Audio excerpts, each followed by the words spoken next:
Ya, pemirsa Kejaksaan Negeri Tanjung Barat menetapkan 3 tersangka dalam kasus dugaan korupsi dana subsidi PDAM Tirta Pegabuan. Ketiganya akan ditahan selama 20 hari di lapas kelas 2B Kuala Tunggal.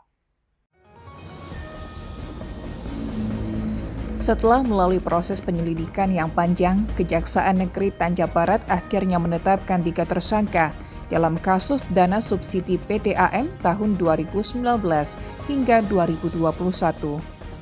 Kepala Kejaksaan Negeri Tanjung Barat, Anton Rahmanto, menjelaskan kasus ini terungkap setelah penyidik memeriksa sejumlah saksi dan mengumpulkan bukti.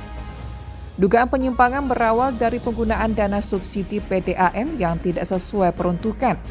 Total anggaran mencapai 18 miliar rupiah.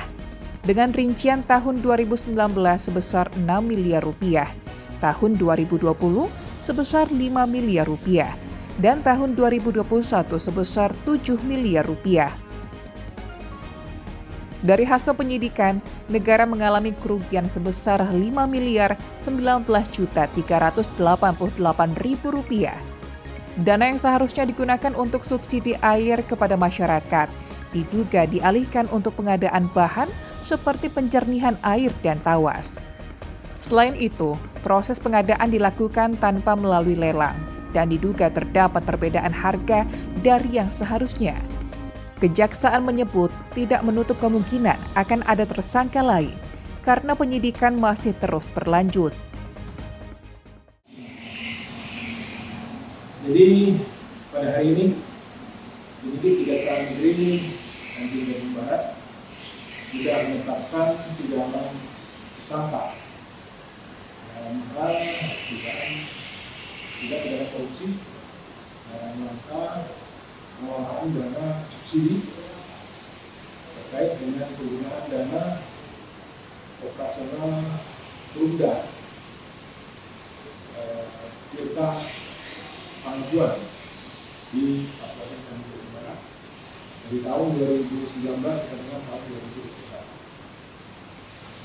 Di antaranya batubara yakni Samsudi, SED Iskandar, kemudian Ustayadi Barlian, SA bin Barlian, Bahir Margis bin Barat.